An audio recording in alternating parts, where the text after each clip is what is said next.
Salut, bienvenue dans cette nouvelle vidéo. Je vous rappelle mon petit concept, je propose une vidéo par mois où je vous explique comment se passent, par exemple, des compétitions de boomerang, comment se passent mes entraînements pour me préparer au championnat du monde, etc. Si vous n'êtes toujours pas abonné, je vous invite à appuyer sur le petit carré en bas pour nous rejoindre parce que vous allez apprendre plein de trucs, je l'espère.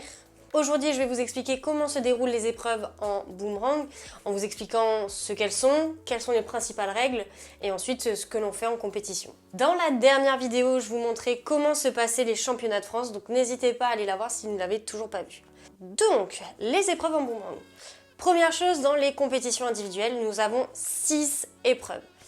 Mais si vous restez jusqu'à la fin de cette vidéo, je vous expliquerai la 7e épreuve, une épreuve qui est un peu à part, tout simplement parce qu'il y a peu de lanceurs qui la pratiquent, et vous allez voir, elle est tout aussi spectaculaire. Bref, toute première chose, sur les épreuves que nous faisons, en fonction du score que nous avons sur l'épreuve, nous cumulons des points pour le classement général. Il faut savoir qu'en boomerang, c'est un classement général, c'est-à-dire que les hommes, les femmes, les petits, les vieux concourent tous ensemble. Donc l'objectif, quand on fait une compétition, c'est d'être le meilleur possible dans le classement général. Ensuite, forcément, il y a des catégories. Donc, il y a les juniors, les seniors et les vétérans. Et ensuite, chez les femmes, c'est de la même façon. Junior filles, senior filles et vétérans femmes. Il y a des épreuves de petits cercles et de grands cercles. On a 4 épreuves de petits cercles dans lesquelles on va devoir dépasser une portée de 20 mètres pour pouvoir valider le lancer. Et dans les épreuves de grands cercles, ce sont 2 épreuves à part entière qui, pareil, ont leurs règles distinctes. Alors, première épreuve, l'épreuve de précision, ou dit accuracy en anglais, américain, ce que vous voulez. Comme ça le dit très bien, c'est d'être le plus précis possible. Donc nous, on va lancer dans un cercle de 2 mètres le lancer, qui va coûter le plus de points. On va devoir lancer et dépasser les 20 mètres, et l'objectif, c'est que ça retombe le plus proche possible de nous. Il va falloir laisser tomber le boomerang. C'est la seule épreuve où on ne rattrape pas notre boomerang. Plus mon boomerang tombe loin de moi, moins je gagne de points. On a 10 lancers au total, lancer l'un, puis un deuxième enchaîné, et il faut faire le plus de points possible, sachant que le maximum est 100 points. Petite règle supplémentaire, on n'a vraiment pas du tout le droit de l'attraper ou même de le toucher, sinon notre lancer ne compte rien. C'est-à-dire que si je le touche et qu'il tombe dans le 10, eh bien mon lancer n'est pas du tout valide et ça coûte 0. Deuxième épreuve, l'épreuve de vitesse ou appelée fast catch. L'objectif est de faire 5 rattrapages le plus rapidement possible. Toujours dans la même histoire, nous avons notre cercle de 2 mètres de lancer dans lequel on est obligé de repasser pour pouvoir lancer. Pareil, on ne peut pas lancer d'où on veut, sinon la portée ne sera pas bonne. Et en plus de ça, ça pourrait faire gagner du temps à certains. Donc on a décidé que ça serait dans un cercle de lancer. La particularité en vitesse, c'est que nous avons 2 rounds. Le premier où on va essayer de faire notre meilleur score possible. Enfin, après, c'est une stratégie. Le deuxième où soit on va assurer notre coup, ou si justement le premier on a raté complet, et bien là on va tout tenter pour essayer de faire le meilleur temps possible. Troisième épreuve, endurance. Là, il va falloir faire le plus de rattrapage possible en 5 minutes. Et c'est très long. Ça nous permet de nous mettre dans une bulle et vraiment de faire que ça. C'est-à-dire que je lance, je rattrape et j'enchaîne. Je fais que ça. Pareil, là, on lance dans le cercle de 2 mètres de lancer. On me demande souvent, mais est-ce qu'on a le droit de bouger? Bien sûr, justement, il faut. Parce que parfois, je vais lancer, mon boomerang va partir trop sur le côté, il va falloir que je me déplace pour aller le chercher, puis revenir dans mon cercle de lancer pour relancer. Mais c'est quand même mieux de ne pas bouger parce qu'on gagne du temps. Mais bon, c'est pas tout le temps le cas. Quatrième épreuve, le rattrapage acrobatique. En anglais, on dit trick catching. Donc là, on a une liste de figures imposées qui va de simple, une main, à complexe foot catch. Donc là, je me mets au sol et je le rattrape entre mes pieds. Nous, c'est binaire, c'est-à-dire que si je l'ai, c'est tant de points. Si je ne l'ai pas, c'est 0. Dans cette épreuve, il y a 2 parties. La première, qu'on appelle en simple, où là, je vais lancer qu'un seul boomerang et je vais pouvoir me concentrer que sur un boomerang pour le rattraper. Et on a une deuxième partie qui est le doubling. Donc là, on a 2 boomerangs dans la main. C'est-à-dire que j'ai les 2 dans ma main, je les lance et ils se décalent en l'air, ce qui me permet de faire 2 figures. Ah pareil, on reprend les mêmes figures et on les couple. Par exemple, c'est 2 mains dans le dos, 2 mains sous la jambe. Je passe maintenant aux épreuves de grand cercle et à la 5e épreuve, l'Aussie Ground. Pour la petite histoire, ce sont les Australiens qui ont créé cette épreuve. Je vous rappelle d'ailleurs, si vous ne savez pas d'où vient le boomerang, je vous invite à aller voir la vidéo sur l'histoire du boomerang parce que vous allez peut-être apprendre quelque chose. J'ai lancé l'information. Bref, je reviens à mon épreuve. Le but du jeu dans cette épreuve, c'est à la fois de mêler la distance, la précision, le rattrapage. On est dans notre cercle de 2 mètres de lancer et puis on a notre cercle de 20, 30, 40 et 50 mètres.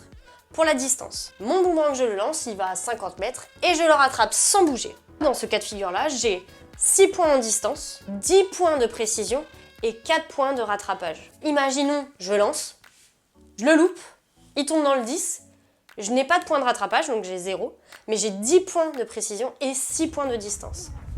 À chaque fois, c'est dégressif. Moins je lance loin, et moins j'ai de points. Donc par exemple, si je lance à 30 mètres, j'aurai 2. Si je lance à 40, j'ai 4 points. Et si je lance à 50, j'ai 6 points.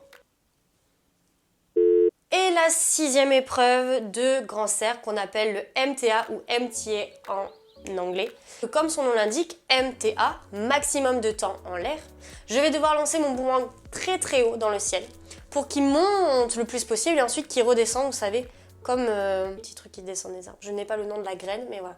Ça fait un petit hélicoptère. Évidemment, pour pouvoir valider cette durée de lancer, il faut le rattraper. Si je rattrape, je valide, je garde mon temps. Et si je ne rattrape pas, on appelle ça dropper, alors je n'ai pas de temps, j'ai 0. Là, nous avons 5 lancers qui nous permet justement de tester et d'essayer de faire le mieux possible. Et enfin, la dernière épreuve, la voici, celle que vous attendiez tous, la longue distance. C'est une épreuve qui est vraiment à part entière parce qu'il nous faut un grand terrain, soit dans des champs, soit sur des aérodromes pour les ULM, etc.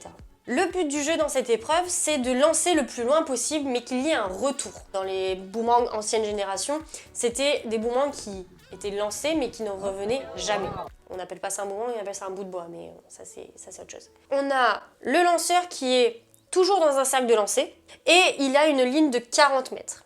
Le lanceur va donc lancer à plat son boomerang qui ressemble à peu près à un point d'interrogation d'ailleurs. Le boomerang va monter et partir très très très loin. Il va stagner à un endroit et il va revenir. Donc là, le but du jeu, c'est qu'il franchisse cette ligne de 40 mètres et je vous assure que des fois, elle n'est pas assez longue pour en avoir fait. C'est-à-dire que si mon boomerang franchit la ligne, c'est bon, on calcule la distance. S'il passe à côté, on ne calcule rien du tout, ça vaut 0. Pour le juger, on a des head spotters et des spotters qui sont sur le terrain. Ils sont disposés en carré en général avec le head spotter qui est au milieu, head spotter puisque c'est lui qu'on va viser pour savoir jusqu'où est allé le boomerang. Le lancer va arriver, les juges vont prendre la tangente, c'est-à-dire quand le boomerang va arriver à son point d'apogée. Le head spotter va se déplacer, on va lui demander de se mettre sur notre tangente, sachant que la personne en face de moi fait la même chose. Pour le placer, retour au cercle de lancer, il y a un autre juge qui a une jumelle, généralement de golf ou de chasse, pour calculer la distance. Il regarde et il vise le head spotter et ça nous permet d'avoir la distance. Forcément, c'est une épreuve qui est approximative dans son jugement, puisqu'on n'a rien pour mesurer la distance avec des machines plus performantes. C'est un objet qui est quand même petit, qui peut atteindre jusqu'à 130 km/h.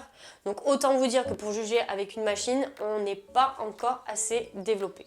Merci d'avoir regardé cette vidéo jusqu'au bout. J'espère avoir répondu à toutes vos questions sur les épreuves en boomerang et sur les règles. Si jamais j'ai oublié des choses ou que vous posez encore des questions, n'hésitez pas à commenter cette vidéo. Je me ferai un plaisir d'y répondre soit directement, soit par une autre vidéo. En attendant, je vous laisse vous abonner si c'est toujours pas fait. Pas normal. Et je vous dis à dans un mois pour la prochaine vidéo de la saison 2021-2022 qui sera la 3e. Et sur ce, bonne journée et à plus. Ciao.